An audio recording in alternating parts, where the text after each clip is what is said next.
Hello, hello.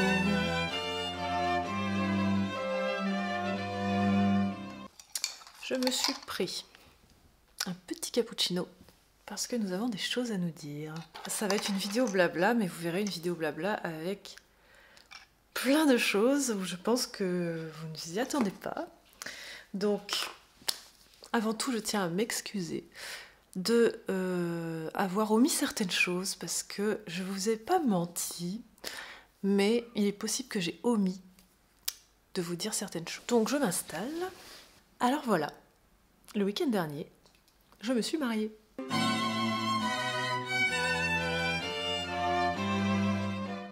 C'est bon, je l'ai dit.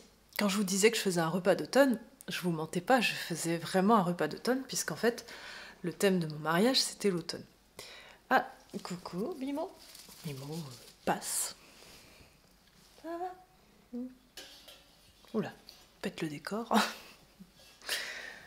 Donc je ne vous ai pas menti. Ce que j'ai omis de dire, c'est qu'en fait, ce repas d'automne, c'était mon mariage. J'avais envie de garder ça privé en fait jusqu'à ce que ça soit passé parce que c'était déjà pas mal de pression personnelle et du coup je voulais pas avoir 10 milliards d'avis ou voilà, je voulais vivre la chose en privé. Mais maintenant que c'est passé, écoutez, je peux vous le dire. J'ai la bague au doigt. Bon, je pense pas que vous voyez.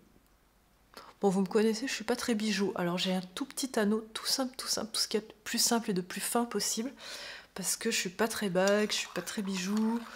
Mais si vous voulez, je pourrais vous parler un petit peu de la mise en beauté, puisque du coup j'ai fait un peu plus que d'habitude pour le coup.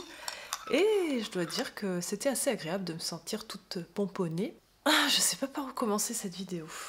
Alors premièrement, je peux vous dire que avec Gilles, on n'était pas spécialement des férus de mariage. Gilles avait déjà été marié du coup une première fois.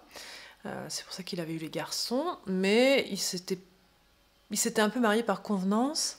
Et il n'avait pas spécialement envie de se remarier. Moi, c'était pas du tout un rêve que j'avais de me marier. Et surtout, en fait, on se reconnaissait pas du tout dans les mariages dans lesquels on était invité ou ce qu'on pouvait voir à la télé ou ce genre de choses. Parce que c'était toujours des très gros trucs, il fallait toujours louer des salles, des domaines, prendre des traiteurs. On se reconnaissait pas dans toutes ces choses-là, même si on a assisté à de très beaux mariages qui étaient assez gros, où les lieux étaient magnifiques, où voilà. Je remets pas en question les gens qui font des mariages comme ça, parce que eux c'est ce qu'ils voulaient, mais nous c'est pas une vision qui nous donnait envie, des mariages comme ça. Et en fait, il y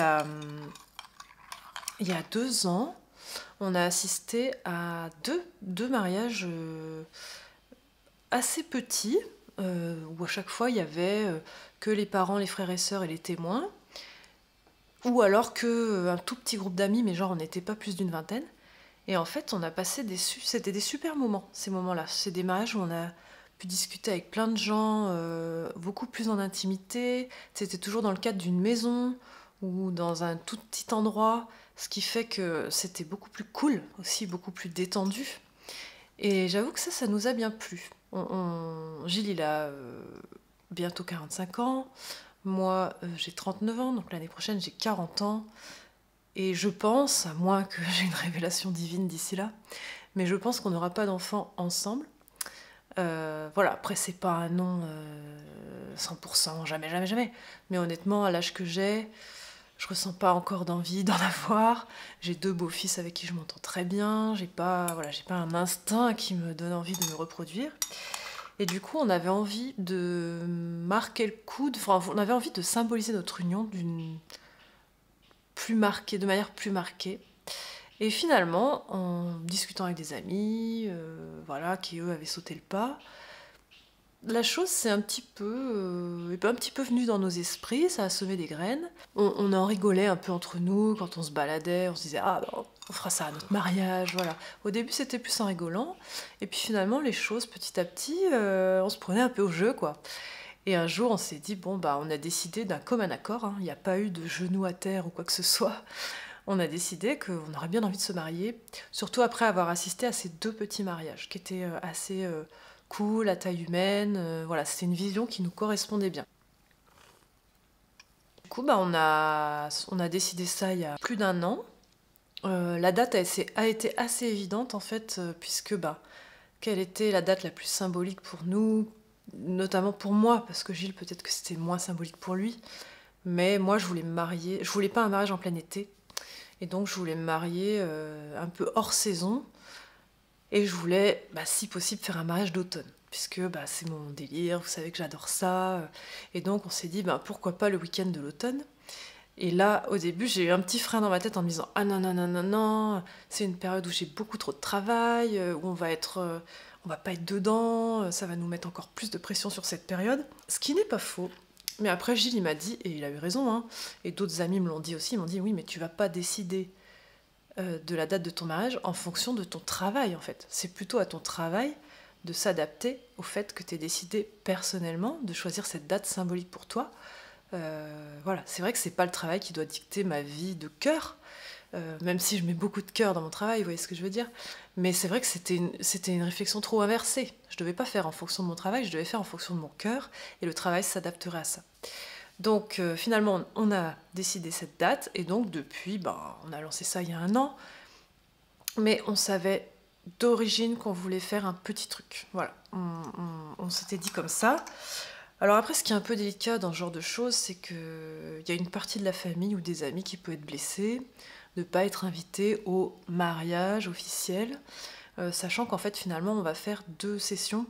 En fait, on a fait la première session ce week-end, qui était le mariage officiel à la mairie, donc où on n'avait que nos parents, nos frères et sœurs, nos témoins et leur famille, quoi. Donc on était 25. Et en fait, on a prévu au printemps, genre mai-juin, on ne sait pas encore, faut qu'on fixe une date, de faire une grosse garden party en mode beaucoup plus cool, beaucoup plus détendu, où là, on invite tout le reste de la famille, tous les amis, voilà, toutes les autres personnes qui nous tiennent à cœur, et en même temps, on grouperait ça à mes 40 ans, à la crémaillère de la maison, enfin, vous voyez, on ferait un truc beaucoup plus, moins solennel, on va dire, voilà, quelque chose de moins solennel, où on célébrerait ça quand même avec tout le monde. J'ai lancé mes faire-part fin de l'année dernière. Forcément, j'ai fait des faire-part au tonneau. J'en ai pas sous la main, mais à la limite, je vous montrerai là, vite fait, comment ils étaient. Bon, en fait, j'ai pas fait très compliqué, mais j'ai quand même tenu à les faire moi-même. Ça me paraissait important, vu mon métier. Donc les choses se sont assez vite concrétisées. En début d'année, on a commencé à vouloir caler... moi, j'ai commencé à regarder où c'est que j'allais prendre une robe. Je voulais quand même une robe de mariée, mais je voulais pas un truc de princesse, quoi. C'est pas mon délire, hein, je pense que vous l'avez compris. Je voulais quelque chose d'assez cool, type mariage champêtre, enfin quelque chose qui me correspondait. Mais alors, je voulais pas y laisser un rein, quoi. Donc, j'ai commencé un petit peu à chercher dans le coin. Au début, j'ai acheté une robe en ligne. Et franchement, c'était une très mauvaise idée. Parce qu'elle était pas chère, mais alors du coup, elle était pas bien faite, en fait. Elle était vraiment pas jolie, pas saillante. Et d'ailleurs, j'ai tellement détesté ma vision de moi dans cette robe que c'est là, au fait, où j'ai décidé de suivre un rééquilibrage alimentaire et de reprendre le sport, parce qu'en fait, je me plaisais pas du tout. Et j'étais pas très bien dans ma peau à ce moment-là. En fait, ça faisait 2 ans que j'étais pas très bien dans ma peau. J'avais beaucoup grossi. Je pense que hormonalement et au niveau de mon âge, en fait, on n'élimine plus. À l'approche de 40 ans, on n'élimine plus comme quand on en avait 25. Et ça, je l'ai pas senti venir. J'ai pas du tout adapté mon alimentation. J'ai continué en fait avec les mauvaises habitudes que j'avais au niveau alimentaire. J'ai mangé beaucoup trop de choses sucrées et beaucoup trop pas assez de légumes en fait, pas assez équilibré. Donc j'ai suivi un rééquilibrage alimentaire depuis le mois de mai. Et j'ai commencé à faire beaucoup plus de sport, donc j'ai pris une coach sportive. Et en fait, le but, c'était certes de me plaire pour le mariage, mais surtout en fait de reprendre... Ça m'a donné, je pense, le déclic qui me manquait pour reprendre en main ma santé et le soin de moi. Le soin de moi en tant que personne. En fait, si vous voulez, depuis que je suis à mon compte, j'avais vraiment laissé ça de côté. J'étais tellement submergée par le travail que j'en avais rien à faire d'aller chez le coiffeur. J'allais quand même un peu chez le coiffeur, mais je veux dire, j'allais plus jamais à l'esthéticienne, je me faisais plus jamais les ongles. J'avais grossi, donc je me plaisais plus trop physiquement. Du coup, c'est vrai que j'étais pas très bien dans... Je m'achetais quand même des affaires qui me plaisaient, mais si vous voulez, j'étais complexée, en fait, chose que j'avais jamais été dans ma vie.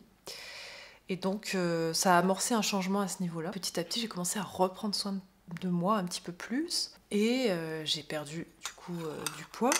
En fait, vous êtes pas mal à me l'avoir dit, suite à des vidéos ou des photos, mais je vous rassure, vous m'avez toujours dit ça de manière délicate, plutôt en mode inquiétude du style est-ce que tu es malade, tu as l'air d'avoir perdu du poids, ou en mode toute bienveillance, ah bah t'as bonne mine, t'as perdu du poids, ça te va bien, voilà, c'est plutôt des choses gentilles, j'ai eu aucune remarque déplacée ou quoi que ce soit, donc ça, bah, ça fait plaisir. Et c'est vrai que on me disait de plus en plus souvent au fur et à mesure que je prenais soin de moi, que j'ai fait des soins visage, des choses comme ça, que j'étais rayonnante. Et je pense que tout ça a fait que je suis allée vers quelque chose, je suis allée vers une meilleure hygiène de vie et de beauté, qui fait que je me suis sentie de mieux en mieux dans mon corps et dans ma tête, parce que finalement, le sport, ça m'a fait du bien à la tête. Et donc, qui fait que pour le mariage, j'étais franchement au top, quoi. J'ai jamais été aussi au top de ma vie physiquement, quoi.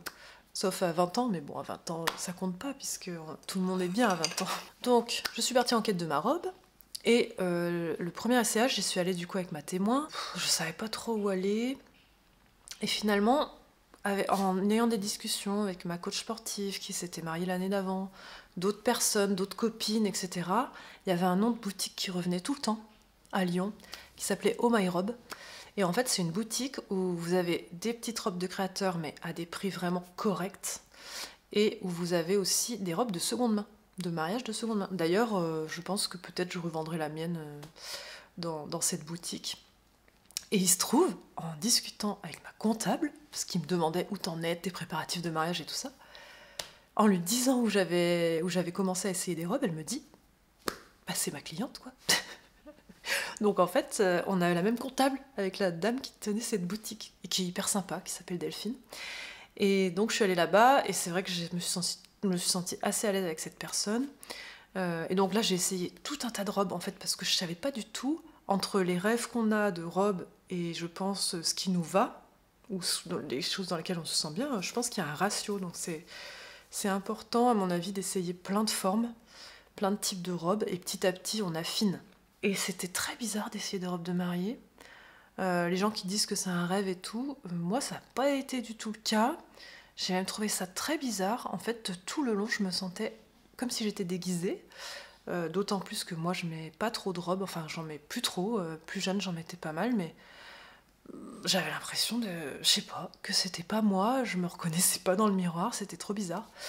Donc, premier essayage un peu mitigé, mais on avait quand même pris des photos en se disant, avec ma témoin, on va les revoir, et petit à petit, ça va faire tilt. Et c'est ce qui s'est passé en fait petit à petit, en revoyant, en rediscutant tout ça. Il y a une robe, une robe en fait c'était un haut plus un bas, qui revenait souvent et sur lesquels j'ai arrêté mon choix. Et ensuite je l'ai commandée à ma taille et je l'ai fait retoucher pour qu'elle soit ajustée au niveau de mes épaules, au niveau de ma poitrine, voyez, un peu tout ça. Justement la veille d'aller faire ça avec ma témoin, on s'est fait une soirée filles toutes les deux et on s'est fait une soirée Friends robe de mariée, parce qu'en fait moi j'avais la robe de mariée que j'avais achetée en ligne, que je pouvais pas renvoyer parce que je l'avais faite mettre à ma taille, mais qui était pas à ma taille en fait, c'était vraiment une arnaque ce truc. Et donc du coup, elle, ma copine qui est costumière, elle avait fait une fois une robe qui ressemblait à une robe de mariée, et du coup on s'est mis toutes les deux en robe de mariée, comme Rachel, Monica et Phoebe dans Friends, et en mode on a bu l'apéro comme ça, on a passé une partie de la soirée en robe de mariée à danser toutes les deux comme des folles. Et franchement, c'était trop cool, on s'est trop amusé. En parallèle, il a fallu du coup chercher quelqu'un pour la nourriture. Alors au début, on avait envisagé d'aller au restaurant de notre village et de faire le repas directement au restaurant de notre village qu'on aime bien, qui s'appelle La Tablée Médiévale. Mais ils avaient déjà un groupe, donc finalement c'était pas possible. Et donc rapidement, vu qu'on était en cours d'achat de la maison, parce qu'on n'avait pas encore la maison, on s'est dit si on a la maison, on le fait dans la maison. Et on a eu la maison, et donc on l'a fait dans la maison.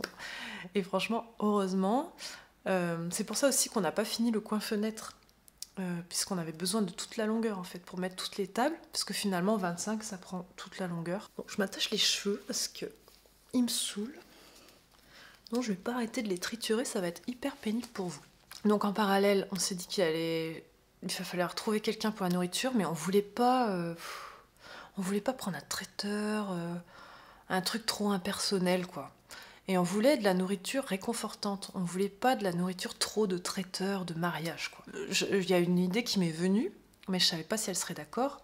En fait, ma copine Thérèse, qui tient Mercredi Biscuiterie à Lyon, donc c'est un salon de thé où elle fait des gâteaux qu'on peut prendre, un peu un type de jardin mademoiselle mais à Lyon. Elle fait de la petite restauration le midi, donc elle fait des plats du jour, des choses comme ça. Elle a toute une cuisine équipée professionnelle. Et à son mariage, où j'étais invitée, où j'étais même sa témoin, ils avaient fait des plats eux-mêmes et franchement c'était super bon. Et du coup, je me suis dit, bah, en fait, ce serait parfait que ce soit elle qui fasse la nourriture. Et donc, on lui a confié tous nos repas, parce qu'en fait, on a fait le samedi midi, le samedi soir et le dimanche midi. Et donc, on lui a confié les 3 repas, et donc, elle nous a fait tout notre traiteur. En plus, elle nous a rajouté des citronnades maison, trop bonnes. Et franchement, c'était parfait. Alors, le repas, parce que je pense que vous allez me demander le menu. Donc on avait des petites choses apéritives. Donc là, elle avait fait, vous savez, des tartinades, où on prend des petits légumes, des choses comme ça. En fait, on voulait faire un apéro entrée, si vous préférez. Nous, il n'y avait pas de vin d'honneur, puisque toutes les personnes qui étaient là allaient rester pour les 3 repas. Donc il n'y a pas eu d'histoire de vin d'honneur, de pas vin d'honneur. Donc toutes les personnes qui étaient là. Donc l'apéro, elle avait fait des mini croque-monsieur, elle avait fait des graissins et des crackers maison. Enfin, c'était que des bonnes choses, honnêtement. C'était super bon. Ensuite, au repas, donc le repas après était assis. On a mangé parmentier de canard confit à la patate douce. Et ça, je savais qu'elle le maîtrisait bien, Thérèse. Et c'est un repas que nous, on fait régulièrement et qu'on adore et qui plaît toujours à nos invités. Et du coup, j'avoue que c'était assez une évidence de faire un plat comme ça. Alors, c'est peut-être pas un plat noble ou je ne sais pas quoi. Mais alors, nous, on s'est régalé. C'était trop bon. Accompagné d'une petite salade avec un petit granola salé. C'était délicieux. Ensuite, il y a eu le fromage, et après, on a eu le dessert, et là, elle nous avait fait... moi, j'aime pas les choux, enfin, j'aime pas trop les choux, c'est pas mon délire, les pièces montées, je voulais surtout pas une pièce montée.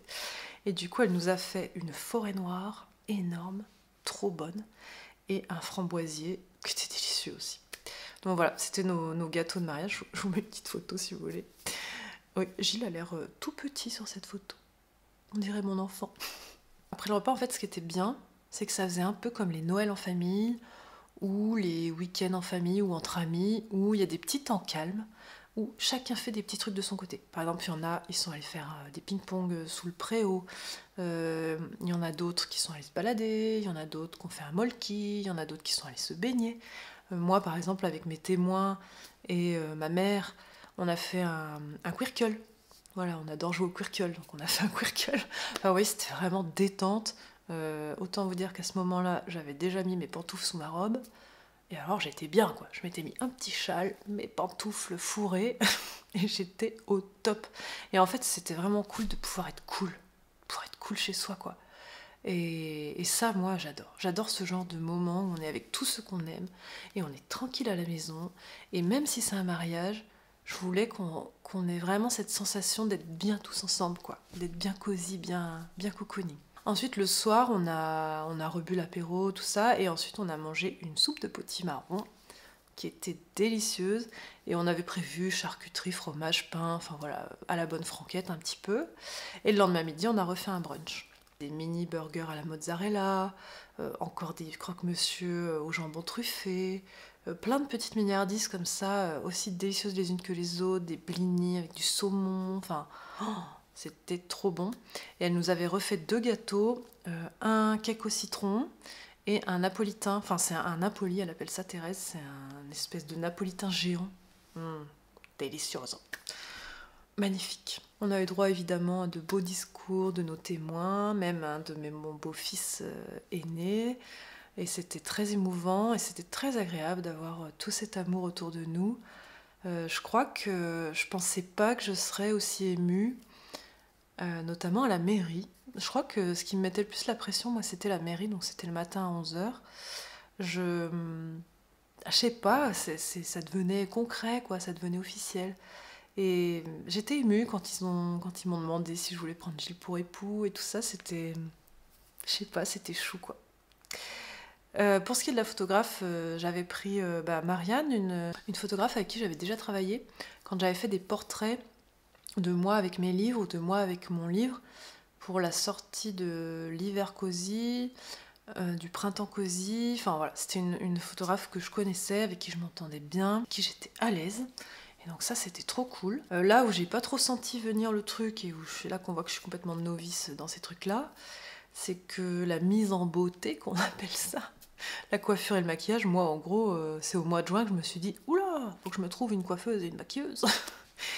Et en plus, je voulais un maquillage léger, vous connaissez, hein, je voulais pas un truc trop marqué. Et là, je me suis retrouvée bien en galère, parce qu'en fait, il n'y avait plus personne de disponible, quoi. Tout le monde était pris, tout le monde était pris. Donc du coup, j'en parle à ma coiffeuse au mois de juin, avec qui j'étais allée faire une petite coupe. Et elle me dit, moi, si tu veux, je peux le faire. Tu viens le matin, en plus c'est dans mon village, hein. Tu viens le matin, et puis je te coiffe, et puis tu repars coiffée, quoi. Donc du coup, c'est ce que j'ai fait. J'ai pris ma coiffeuse, en fait, habituelle de mon village, donc c'était cool, bonne ambiance. On a fait un test début septembre, et puis après, je savais que ça roulerait. Donc quand j'ai commencé à prendre un peu plus soin de ma peau, etc., je suis allée faire un diagnostic de peau dans un institut qui s'appelle l'Institut des Pierres Dorées, à Lucenay, un petit village, à 2 villages de chez moi. Et franchement, elles sont au top dans cet institut, elles sont assez à la pointe. Leur concept, c'est un petit peu de... Elles mélangent technologie et soins pour avoir une belle peau au naturel. Que même si on la maquille pas, on a une belle peau parce qu'elle est bien entretenue, on prend bien soin d'elle, etc. Et moi, c'est totalement ma philosophie, puisque je me maquille à peu près jamais. C'est très rare, je me maquille de temps en temps quand même. Quand je fais des dédicaces, je me maquille, etc. Mais déjà, je suis nulle. Et puis ensuite, je sais pas comment faire, et puis bref.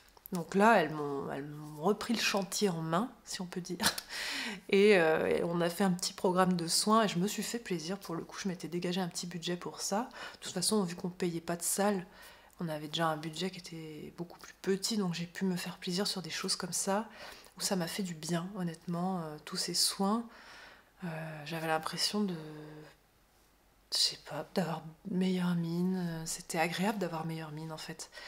Et moins fatiguée, j'avais moins l'air fatiguée tout le temps, vous voyez. Et donc l'Institut des Pierres Dorées, j'ai fait plusieurs soins visage. C'est elles qui m'ont fait la manucure, là, j'ai une manucure russe, ça s'appelle.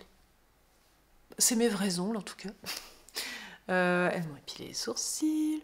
Elles m'ont fait un truc aux cils, en gros, un truc où elles te teignent les cils et ils restent un petit peu courbés, mais sans maquillage. C'est un espèce de soin qui dure pas très longtemps. C'est pas très agréable sur le moment, mais franchement, en fait, ça fait tout le temps ça, quoi. C'est comme si j'avais mis du mascara, mais sans le mascara. Et ça dure 3 mois. Moi, je dis c'est cool, quoi. Donc voilà, j'ai découvert des choses comme ça, qui sont plutôt cool. Et ça m'a donné, en fait, envie aussi même au-delà du mariage, de continuer à prendre soin de moi plus souvent, plus régulièrement. Je me dis que c'est peut-être un peu le truc de ma crise de la quarantaine à moi, ce petit déclic de plus prendre soin de moi au niveau de ma santé, de mon bien-être et de ma peau, d'être un petit peu plus soigneuse, on va dire. Et enfin, au niveau des fleurs, j'avais choisi, mais ça je le savais d'avance, pour faire mon bouquet, pour faire ma couronne, et pour faire la couronne d'Oli, qu'elle a eu elle autour du cou, et pour faire quelques bouquets, etc., j'avais choisi forcément Virginie Pondaré. Bon, je vous en ai parlé dans le dernier vlog, mais qui est ma fleuriste adorée.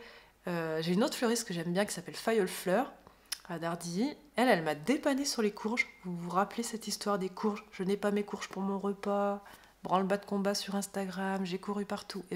Fayol Fleur m'a sauvé la vie là-dessus. Elle est allée en cueillir, parce qu'en fait, elle a une ferme florale, et donc elle plante ses fleurs, et elle plante des courges, etc., pour en avoir à vendre. Donc elle m'a sauvé la vie pour les courges, que je voulais absolument des courges sur ma table. Et Virginie s'est occupée de tout le reste, donc de ma couronne. En fait, je voulais... je m'étais fait un petit peu des mood boards. Je voulais vraiment quelque chose de champêtre, mais de forestier. Et c'est bien tombé parce qu'en fait, si j'avais voulu des dahlias ou des fleurs d'automne dans ma couronne, en fait, ça aurait pas tenu parce que c'est des fleurs qui tiennent pas si elles sont pas dans l'eau. Ça fane assez vite, etc. Donc elle m'a fait cette couronne hyper forestière. magnifique. Elle en a fait une assortie à Oli, qu'on lui a mis autour du cou. Alors on lui a pas mis tout au long de la journée parce qu'en fait ça l'aurait saoulé. C'était un petit peu un caprice de ma part. Mais on lui a mis pour faire les photos. J'ai pas encore toutes les photos d'ailleurs. En fait, j'en ai reçu que 2-3 que je vous mets là pour vous montrer un petit peu l'ambiance, etc. Mais toutes les photos de mes proches et tout ça, je veux les garder privées évidemment. Donc je vous remontrerai, je pense, plus tard des photos d'Oli avec sa couronne, mais on la voit un petit peu sur cette photo.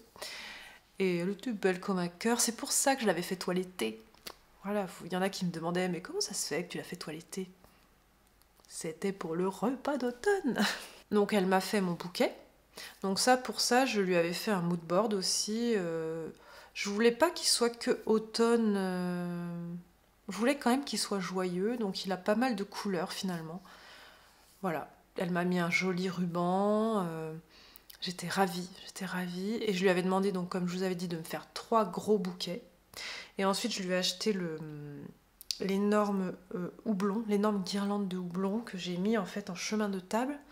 Mais c'était pas assez long, donc j'ai rajouté aussi une guirlande que j'avais mis au-dessus à la base sur mon étagère, que j'ai mis encore dans la longueur. Et après, j'ai agrémenté de tout petits bouquets que moi j'avais fait le vendredi après-midi avec mes témoins. En fait, je lui avais demandé de me vendre plein de fleurs à la botte. Donc elle m'a mis des dahlias, des tournesols, du wax, des chrysanthèmes, des baies, de l'eucalyptus, du gypso, etc. Des fleurs que j'aime beaucoup, ou des feuillages que j'aime beaucoup à cette saison-là. Et là, moi, je me suis amusée à faire plein de tout petits vases. Vous savez que j'adore faire ça. Et ce qui fait que j'avais plein de petits vases à disposer partout sur ma table. J'ai agrémenté ça de toutes mes coloquintes, mes courges que j'avais trouvées, plus les mini jack et les baby boo. Et ça a donné la table que vous voyez. J'ai rajouté du coup mes assiettes chinées. En serviette, j'avais celle que j'avais achetée pour du coup le repas d'automne de l'an dernier. Mais il n'y en avait pas assez, donc j'ai complété donc j'ai interverti avec des Vichy marrons et des Vichy jaunes, un petit peu sur toute la table. J'ai quand même fait un petit sachet de dragées. Alors pour le coup, vous allez me dire, les dragées c'est hyper tradi et tout. Je voulais pas forcément faire un truc qui était pas tradi, mais je voulais faire un truc qui me ressemble. Et en l'occurrence, les dragées, j'adore ça. Et c'est un petit peu les seuls événements où on peut... En fait, on pourrait s'en acheter toute l'année, mais on le fait pas. Donc là, je me suis dit, moi je veux des dragées quand même pour mon mariage, parce que j'aime bien ça. Donc j'avais pris... On a fait ça avec mon beau-fils il y a 2 ou 3 semaines, Thibaut. J'en avais pris j'avais pas le choix pour celles aux amandes de prendre des blanches, donc j'ai pris les blanches. J'ai un bon confiseur lyonnais. J'en ai pris des oranges au chocolat, des petits cœurs marrons en chocolat, type Smarties un peu. Et je voulais du jaune, mais j'en trouvais pas en dragée. Alors du coup, j'ai acheté des M&M's que jaune. J'ai trouvé ça sur un site de pâtisserie. Et donc j'ai pris que la couleur jaune, et donc j'ai mis ça dedans. Ça a choqué mon père, il m'a dit les M&M's c'est pas très mariage. Bon, ça allait bien avec, et puis c'est bon, hein, qui n'aime pas les M&M's. Donc voilà, tout ça j'ai fermé avec une petite cordelette, un peu jute, et j'avais acheté des petites étiquettes en forme de feuilles, et hop, emballé c'est pesé, une par personne, très cool à faire, très rapide. Bon, en tout cas, je suis très heureuse. Je sais pas si vous vous y attendiez ou pas. Ce qui est sûr, c'est que j'avais pas envie d'en parler avant, j'avais envie de garder ça pour moi. Alors du coup, vous vous doutez bien que ça m'a rajouté des choses à faire au milieu de mon année plus que chargée. Là, les dernières semaines, c'était un coup je vais chez l'esthéticienne, un coup je passe à l'ESAT, un coup je vais voir pour le traiteur, un coup, paf, je lance ma vente. C'était tchac, tchac, tchac, tchac, tchac. J'étais en mode saturation totale. On a lancé du coup notre vente d'automne le week-end dernier sans attendre la papeterie. Justement pour ça, parce qu'en fait on n'aurait pas pu la lancer le week-end de l'automne puisque on n'aurait pas pu gérer le SAV à ce moment-là. Donc c'est pour ça qu'on a lancé un peu plus tôt, au détriment de la papeterie qu'on lancera plus tard, mais parce qu'il fallait surtout pas qu'on soit cloué à nos ordis et à nos téléphones le week-end du mariage. Je n'ai pas touché mon téléphone. Il y a des choses qui ont été publiées du coup sur les réseaux sociaux, je les avais programmées parce que je voulais préserver ce moment et je voulais le vivre à fond. loin des écrans, loin de tout, juste être avec mes proches et profiter à fond. Donc voilà un petit peu mon secret dévoilé au grand jour. J'espère que vous m'en voudrez pas trop d'avoir gardé ça pour moi. En tout cas là, ça me fait très plaisir de partager ça avec vous. Je suis encore un petit peu sur mon nuage. Je vous avoue que là, j'aurais bien pris des vacances pour un peu que le soufflet retombe, mais j'ai pas trop le temps là cette année avec le livre qui va sortir. Je suis dans tous les sens, les dédicaces qui arrivent. Mais promis, je prendrai des vacances. On se fera peut-être un voyage de noces l'année prochaine en Écosse, j'aimerais bien. On verra. Bon, quoi qu'il en soit, maintenant vous savez, je vous remercie de votre bienveillance. Je vous remercie de m'avoir écouté jusqu'au bout. J'espère que j'ai pas été trop boring, genre la mariée qu'on n'arrive plus à arrêter parce qu'elle fait que raconter blablabla son mariage. Si vous êtes marié cette année, ou d'ailleurs si vous êtes marié tout court, je vous donne toutes mes félicitations. Si vous voulez pas vous marier, je comprends aussi parce qu'en fait avant je voulais pas me marier et c'est ok. Il n'y a pas de règles, en fait, il n'y a que vos règles à vous et celles de votre compagnon ou de votre compagne. Donc voilà, je souhaite du bonheur à tout le monde et je vous embrasse et je vous souhaite un bon week-end.